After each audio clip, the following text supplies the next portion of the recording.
It was incredible. Just sang "Old Flames Can't Hold a Candle to You" on the Opry stage here at Dolly for her 50th anniversary. A song that she sings so beautifully. I could never.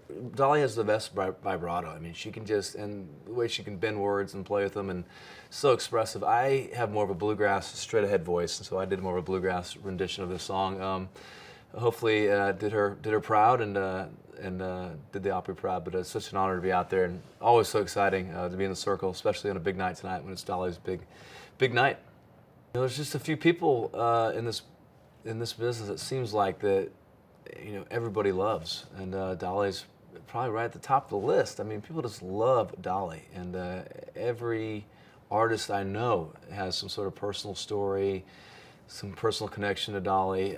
It's her music. It starts with her voice and starts with her music, her songwriting, her singing, her stage presence, and it just keeps. There's no part of her that's not special.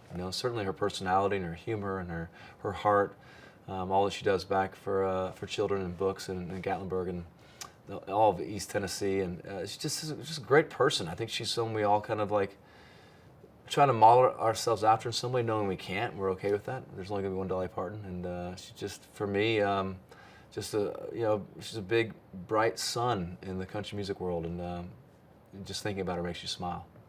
I walked out here today to rehearse some songs, and I had the whole Opry to myself. It was just myself and the house band, a great band. I had the whole room to myself. I kind of, even though I'm an Opry member, it's rare to get a chance to sing out here when there's nobody in the room. It's a special thing. It's kind of like a Opry fantasy camp where you spend a lot of money to get a chance to sing on stage at the Opry.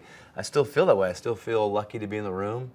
I feel the history every time I'm on stage. Certainly standing in the circle, thinking about that wood and who stood in the wood before you, and what the Opry is. It's it's obviously definitely a tribute, a museum in some way to all the people that came before us. But it's very much now, and it's very much the future of country music. I really feel like the Opry is a living museum, and it's not a past tense type of thing. It's very, very now. And you're out there, you're feeling all the people that came before you, and you're also thinking about the new artists that are coming on stage, making their debut, the new artists that they just became members and are celebrating that. Luke Combs, I think, is the latest member. And so it's, country music has different styles and sounds and trends and things that are happening, but the Grand Ole Opry is kind of like the ship, the mothership that just keeps on a steady course, and it is country music. So being here, being on that stage, singing in front of the people, which make it what it is, there's no other stage like it in the world.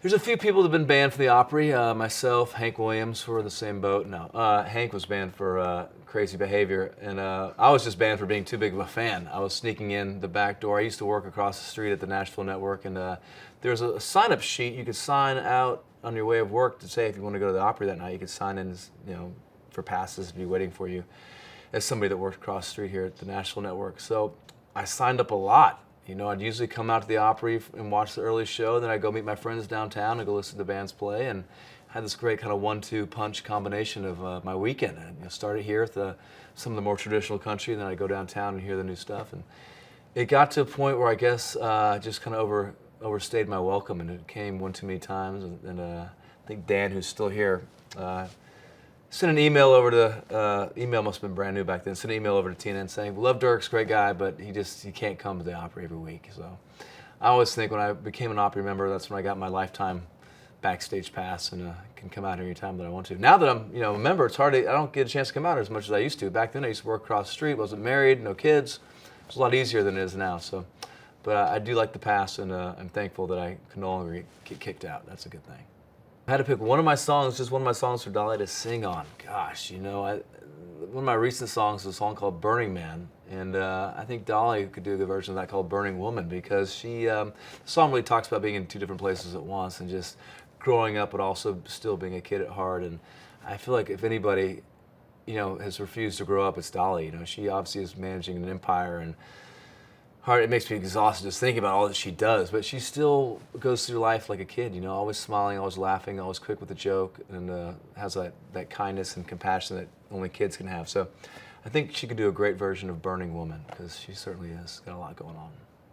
I love country music. There's so many different types of country music out there. It's why it's such a great genre. You really don't have to leave the genre to go listen to other types of music, because it's all in there. And Dolly really just, there's just, she is, obviously for all the girls out there in this business, she's such an icon and a hero and inspiration, a songwriter, pushing the boundaries, like a Loretta Lynn type, just says what's on her mind and be damned. Who else has a problem with it? She just pushed her own path. And so it certainly speaks to women, but I think for guys too, a lot of my favorite singers are female country singers, and I just love her songs. I feel just as inspired when I listen to her, maybe not from a gender standpoint, but just trying to push myself as a writer. And a lot of times just listening to one of her songs and just halfway through just giving up, being like, I'll never be that good. I mean, who can write a song like that? I Will Always Love You, such a simple song and idea, but she, makes take a song like that and make it have this huge sound or coat of many colors.